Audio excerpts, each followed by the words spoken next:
Hello fellow Earthlings, it's Libs, and today I'm going to be sharing my Christmas Bookish gift guide.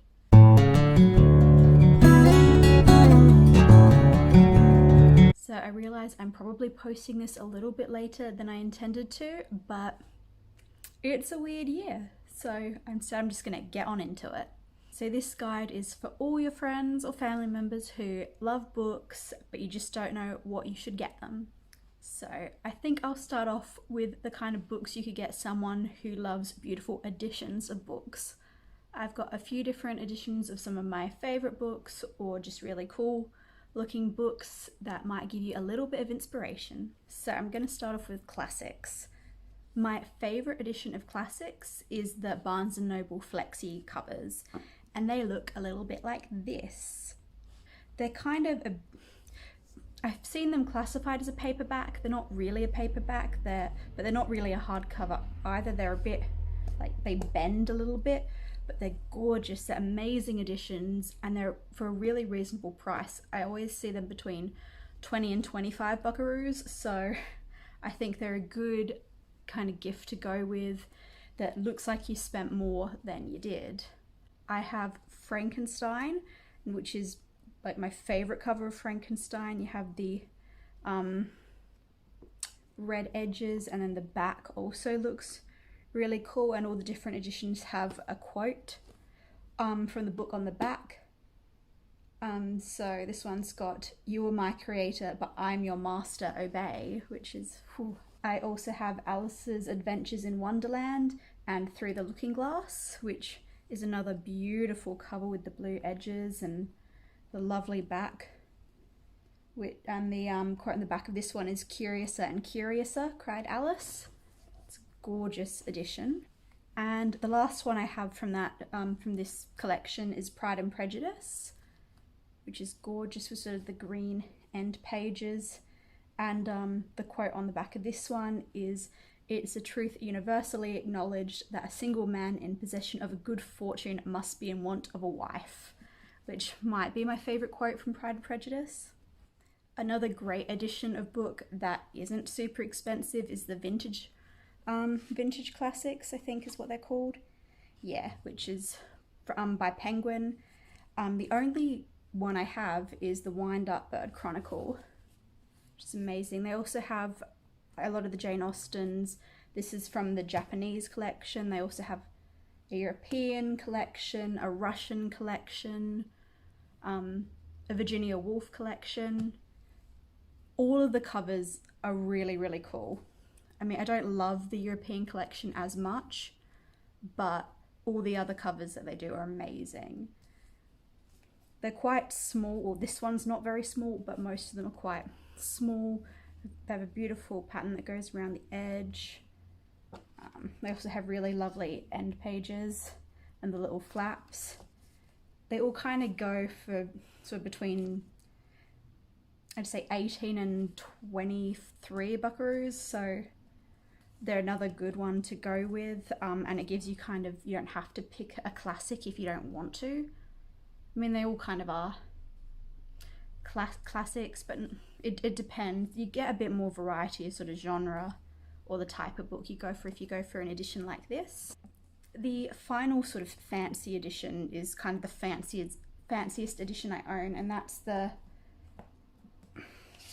think this is the Canterbury Classics edition of book. This is the only one I own. These go for about 40 bucks, so they're quite pricey, but they are gorgeous books. Yeah, you got the gold edges, beautiful spine, beautiful back, and the end pages are amazing. Like, they're glorious. I've never read this book. I doubt I ever actually will, but it looks amazing. They do different ones. I know they have like the complete Edgar Allan Poe collection in this. I'm not really sure what else. I think Barnes & Nobles also have an edition that looks quite similar to this.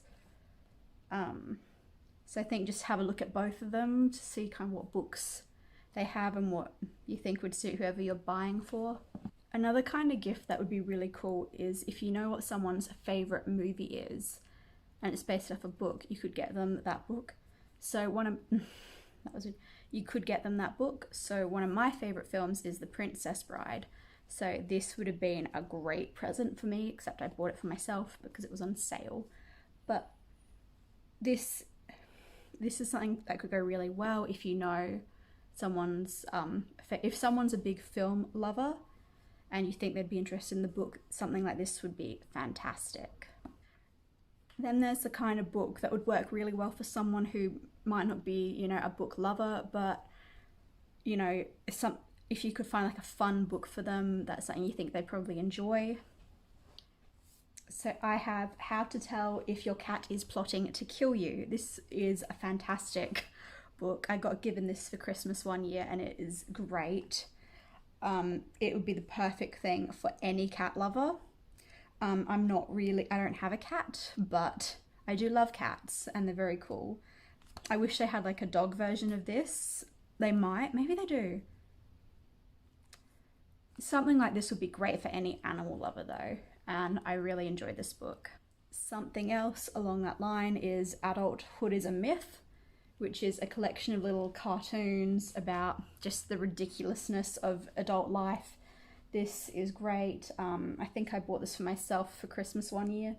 Something like this is amazing. I know that Sarah Anderson has another collection or two, which could also be really cool. I don't own them, but I imagine they're probably just as good as this one. And the jumper's a little bit fuzzy, which is really cool. And same with the title, it's a bit fuzzy. This is really cool. I think this would be a great gift if you're not sure what to buy someone. I'm not really sure what section to put this next book in, but if you have someone in your life who loves fairy tales, then the complete first edition, the original folk and fairy tales of the Brothers Grimm, translated and edited by Zach Zipes, could be a fantastic option for them. So this is a translation of the first edition of the Grimm's fairy tales. The brothers tended to edit their stories throughout their lives. So the most popular ones that we see in English tend to be later translations, as opposed to this one. This is the only translation I know of that's in English from the original stories. They're definitely a lot shorter, to the point, and a bit more gruesome than the editions that we actually give to children. So I wouldn't recommend this for children. Some of the stories in it are a bit more graphic or a bit more problematic, have been edited out throughout the years, but I think it's interesting if you want that historical context to get this edition. It's really interesting. It's an interesting read to see kind of where the Brothers Grimm came from and sort of how they've been perceived as time has gone on. It's interesting to see what the original stories were. And last, I think coffee table books can be a really awesome gift this time of year. Again, there's something that's good for people who, you know, aren't necessarily going to be big book lovers, but I feel like everyone loves a good coffee table book.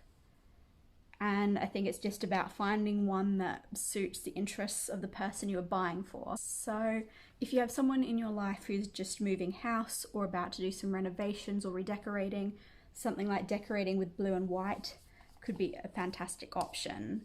This book's been in my family for like a decade or more at this point, because everyone in my family loves blue and white, and this just gives a lot of inspiration for how you can kind of do that, and it's really cool. I don't want to crack the spine, but something like this could make a fantastic gift.